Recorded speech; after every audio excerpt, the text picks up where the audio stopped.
Hello at magandang araw mga kasangga. Isa na namang araw ng talakayan ang hatid ko sa inyo. Welcome here in Soxytopedia. If hindi ka pa nakapag-subscribe sa ating YouTube channel, mag-subscribe ka na and click the notification bell for you to be notified for the updates and new uploaded videos.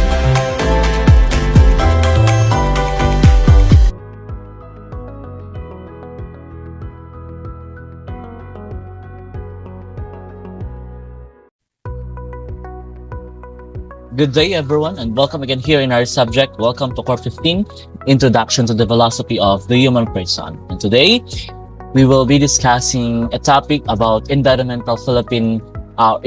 Philippine environmental laws. This is our Module 18. And before we proceed to our discussion, here are our objectives. Expound the different Philippine environmental laws and demonstrate the ways to protect our environment. And as you can see, here is the list of environmental laws na meron ang ating bansa.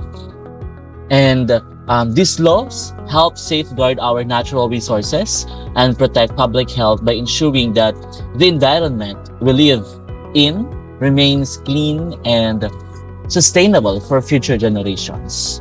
And the Philippines is rich in natural resources, and we are fortunate to have these laws in place to protect our environment. And today, we will go through a list of important environmental laws and discuss the meanings, along with questions to help us reflect on their significance. Because after this discussion, we will be having an activity regarding examining the environmental laws. We will be examining environmental laws that are siguro need to improve sa mga batas na nandito o listahan ng mga batas na ito. Okay? And to start with our discussion, first is we have the Philippine Clean Air Act of 1999 or Republic Act number 8749. This law aims to reduce air pollution in the Philippines by setting air quality standards and regulating emissions from factories, vehicles, and industries. And it promotes the use of cleaner energy and alternative fuel sources. Question to reflect on: how can we help to improve air quality in our daily lives?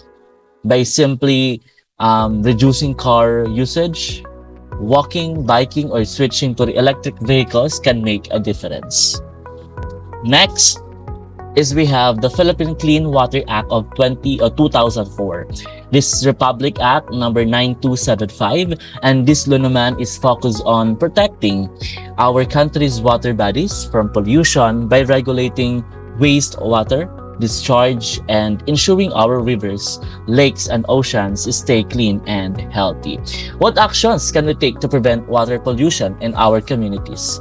We have proper waste disposal and avoiding the use of harmful chemicals can help keep our water clean. Next is we have Ecological Solid Waste Management Act of 2000, and I believe aware tayo sa Republic Act number 9003 or Ecological Solid Waste Management. This promotes proper waste segregation, recycling, composting, and the responsible disposal of waste materials.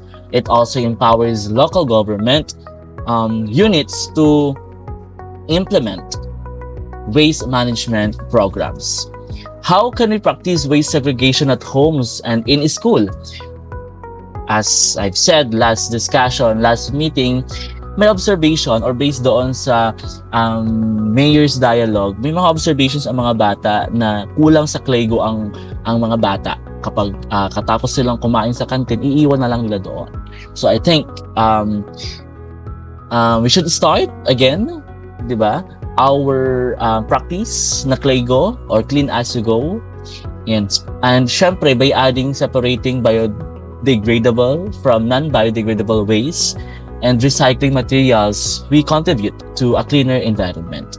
Another important law is the Toxic Substances and Hazardous and Nuclear Waste Control Act of 1990 or Republic Act number 6969. And this law regulates the importation, manufacture, and disposal of toxic and hazardous substances to protect our environment and public health from dangerous chemicals. Why is it important to regulate the use and disposal of hazardous chemicals? Improper disposals can harm both humans and wildlife. And so ensuring safety protocols are followed is essential. Next, we have the National Integrated Protected Areas System, or NEPAS Act of 1992, or this is Republic Act number 7586. And this law naman establishes protected areas such as forests, wildlife sanctuaries, and marine reserves to conserve biodiversity and natural resources. It's essential for maintaining ecological balance and protecting endangered species. How can we contribute to the protection of our biodiversity in our country? Maybe supporting conservation efforts and respecting wildlife habitats are great ways to contribute.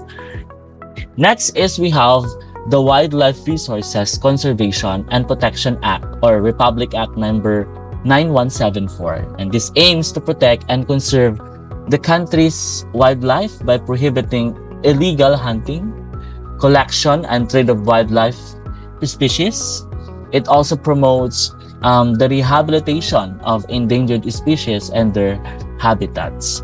What role do wildlife conservation efforts play in maintaining a healthy ecosystem? By preserving wildlife, we help maintain the balance of our ecosystems, which is vital for our survival. Next is we have Renewable Energy Act of 2008, or Republic Act number 9513. And this law promotes the development and the use of renewable energy sources such as solar, wind, hydro, and geothermal energy. It aims to reduce dependence on fossil fuels and combat climate change.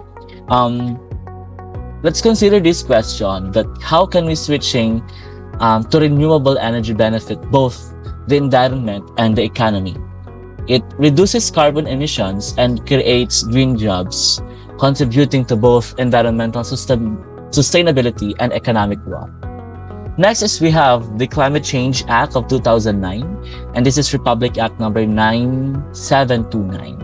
It establishes a legal framework for addressing climate change through adaptation and mitigation strategies. And it also created the Climate Change Commission to oversee policies and initiatives related to climate change. In what ways can we help mitigate the effects of climate change in our everyday actions? Simply habits like reducing energy consumption, recycling, and supporting sustainable products can reduce our carbon footprint. Next is we have the National Greening Program, Executive Order number 26, series of 2011. It focuses on reinforcing or reforesting degraded lands by planting trees and promoting sustainable forest management. As you can see, and if you observe, unting ulan lang pero baha na agad. Bakit? Maybe because of deforestation. This helps, maybe we can plant trees and promote sustainable forest management, and this helps prevent soil erosion, improves water quality, and enhances biodiversity. Ano ba yung mga benefits ng tree planting for the environment and local communities? Trees help combat climate change by absorbing carbon dioxide, and they also provide shelter, food, and jobs for the communities. And finally, here's the 10th Philippine Environmental Law. We have the Expanded National Integrated Protected Areas System Act of 2018, or Republic Act number 11038, wherein this expands the scope of protected areas in the Philippines, including the critical habitats and ecosystems, ensuring long-term conservation efforts for our natural heritage. How does the protection of natural parks and reserves contribute to our overall well-being? Protecting these areas preserves biodiversity and supports tourism, and provides a space for people to connect with nature. And in conclusion, these environmental laws are more than just regulations. They are essential tools that safeguard our natural resources, protect public health, and ensure a sustainable future. And each law addresses a specific environmental issue, from clean air and water to wildlife, conservation, and climate change. And as we reflect on these laws, we must recognize our individual responsibility in caring for the environment. And by understanding and following these laws, we can take part in preserving our planet for future generations. It is not just about the compliance, it's about making conscious choices in our daily lives. And I believe that's the end of my discussion. Thank you for joining us today. Let's continue to work together in protecting and nurturing the environment. Thank you and have a nice day.